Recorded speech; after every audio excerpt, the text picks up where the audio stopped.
प्रधानमंत्री नरेंद्र मोदी ने अयोध्या के राम मंदिर में प्राण प्रतिष्ठा समारोह से पहले आज से 11 दिन का विशेष अनुष्ठान शुरू कर दिया है। प्रधानमंत्री मोदी ने इस विशेष अनुष्ठान पर अपना विशेष संदेश जारी करते हुए देश के सभी जनता जनार्दन से आशीर्वाद मांगा है। अयोध्या राम मंदिर में प्राण प्रतिष्ठा से पहले अपने विशेष अनुष्ठान पर विशेष वीडियो संदेश जारी करते हुए प्रधानमंत्री नरेंद्र मोदी ने एक्स पर पोस्ट कर कहा, अयोध्या में रामलला की प्राण प्रतिष्ठा में केवल 11 दिन ही बचे हैं। मेरा सौभाग्य है कि मैं इस पुण्य अवसर का साक्षी बनूंगा। आगे मोदी ने क्या कुछ कहा, ये आप भी सुनिए। सियावर रामचंद्र की जय। मेरे प्यारे देशवासियों, राम राम। जीवन के कुछ क्षण ईश्वरीय आशीर्वाद की वजह से ही यथार्थ में बदलते हैं। आज हम सभी भारतीयों के लिए, दुनिया भर में फैले राम भक्तों के लिए ऐसा ही पवित्र अवसर है। हर तरफ प्रभु श्री राम की भक्ति का अद्भुत वातावरण, चारों दिशाओं में राम नाम की धुन, राम भजनों की अद्भुत सौंदर्य माधुरी। हर किसी को इंतजार है 22 जनवरी का, उस ऐतिहासिक पवित्र पल का। और अब अयोध्या में रामलला की प्राण प्रतिष्ठा में केवल 11 दिन ही बचे हैं। मेरा सौभाग्य है कि मुझे भी इस पुण्य अवसर का साक्षी बनने का अवसर मिल रहा है। ये मेरे लिए कल्पनातीत अनुभूतियों का समय है। मैं भावुक हूं, भाव विह्वल हूं। मैं पहली बार जीवन में इस तरह के मनोभाव से गुजर रहा हूं। मैं एक अलग ही भाव भक्ति की अनुभूति कर रहा हूं। मेरे अंतर मन की ये भाव यात्रा मेरे लिए अभिव्यक्ति का नहीं, अनुभूति का अवसर है। चाहते हुए भी मैं इसकी गहनता, व्यापकता और तीव्रता को शब्दों में बांध नहीं पा रहा हूं। आप भी भली भांति मेरी स्थिति समझ सकते हैं। जिस स्वप्न को अनेकों पीढ़ियों ने वर्षों तक एक संकल्प की तरह अपने हृदय में जिया, मुझे उसकी सिद्धि के समय उपस्थित होने का सौभाग्य मिला है। प्रभु ने मुझे सभी भारतवासियों का प्रतिनिधित्व करने का निमित्त बनाया है। निमित्त मात्रम भव सव्यसाचिन। ये एक बहुत बड़ी जिम्मेदारी है।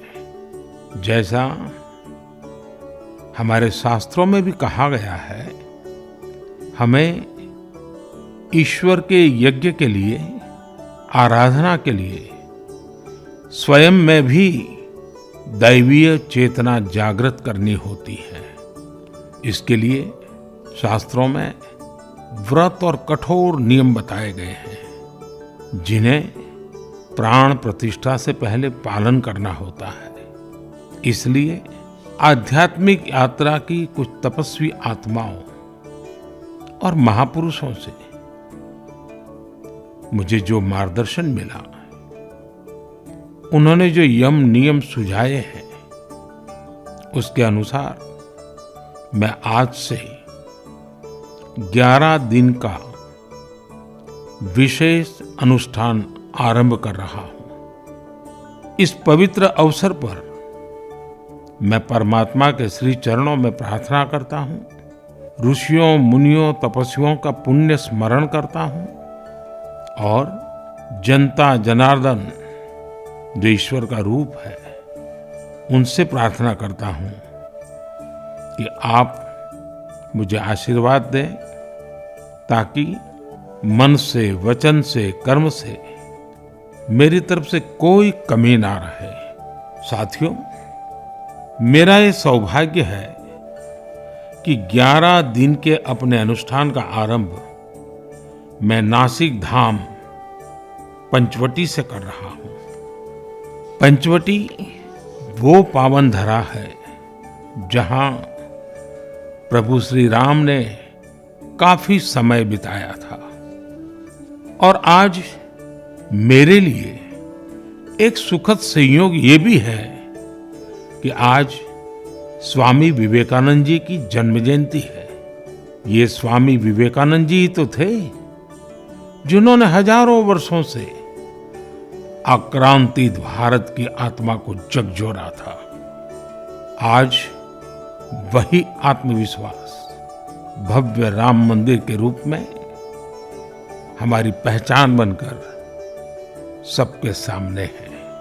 और सोने पर सुहागा देखिए, आज माता जीजाबाई जी की जन्म जयंती है।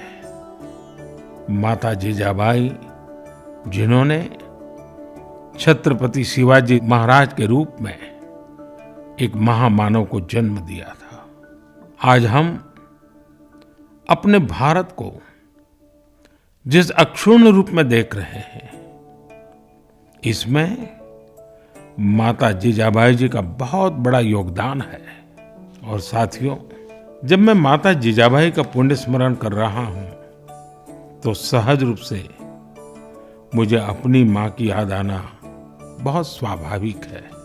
मेरी मां जीवन के अंत तक माला जपते हुए सीताराम का ही नाम भजा करती थी। साथियों, प्राण प्रतिष्ठा की मंगल घड़ी, चराचर सृष्टि का वो चैतन्य पल, आध्यात्मिक अनुभूति का वो अवसर, गर्भगृह में उस पल क्या कुछ नहीं होगा।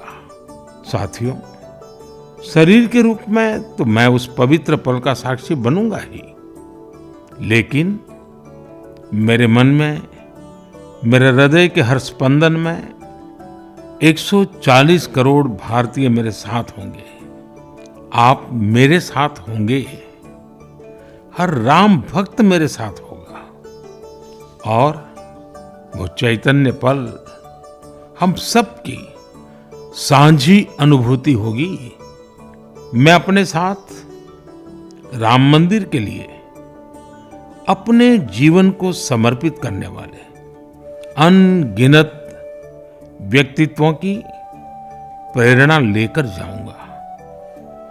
त्याग तपस्या की वो मूर्तियां, 500 साल का धैर्य, दीर्घ धैर्य का वो काल, अनगिनत त्याग और तपस्या की घटनाएं, दानियों की, बलिदानियों की गाथाएं।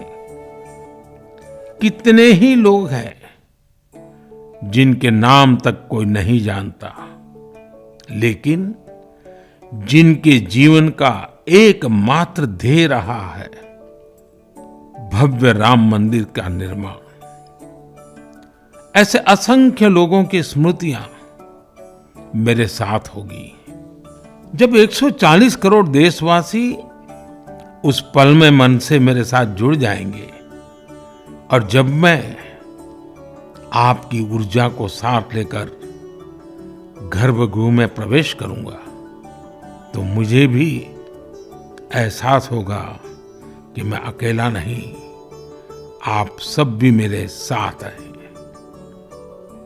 साथियों, ये 11 दिन व्यक्तिगत रूप से मेरे यम नियम तो है ही, लेकिन मेरे भाव विश्व में आप सब समाहित हैं।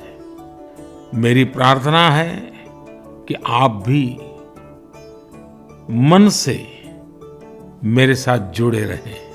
रामलला के चरणों में मैं आपके भावों को भी उसी भाव से अर्पित करूंगा जो भाव मेरे भीतर उमड़ रहे हैं। साथियों, हम सब इस सत्य को जानते हैं कि ईश्वर निराकार है, लेकिन ईश्वर साकार रूप में भी हमारी आध्यात्मिक यात्रा को बल देते हैं। जनता जनार्दन में ईश्वर का रूप होता है। ये मैंने साक्षात देखा है, महसूस किया है। लेकिन जब ईश्वर रूपी वही जनता शब्दों में अपनी भावनाएं प्रकट करती है, आशीर्वाद देती है, तो मुझ में भी नई ऊर्जा का संचार होता है। आज मुझे आपके आशीर्वाद की आवश्यकता है। इसलिए मेरी प्रार्थना है कि शब्दों में, लिखित में अपनी भावनाएं जरूर प्रकट करें, मुझे आशीर्वाद जरूर दें। आपके आशीर्वाद का एक एक शब्द मेरे लिए शब्द नहीं, मंत्र है। मंत्र की शक्ति के तौर पर वो अवश्य काम करेगा। आप अपने शब्दों को, अपने भावों को नमो ऐप के माध्यम से सीधे मुझ तक पहुंचा सकते हैं। आइए हम सब प्रभु श्री राम की भक्ति में डूब जाएं। इसी भाव के साथ आप सभी राम भक्तों को कोटि कोटि नमन। जय सिया राम, जय सिया राम, जय सिया राम।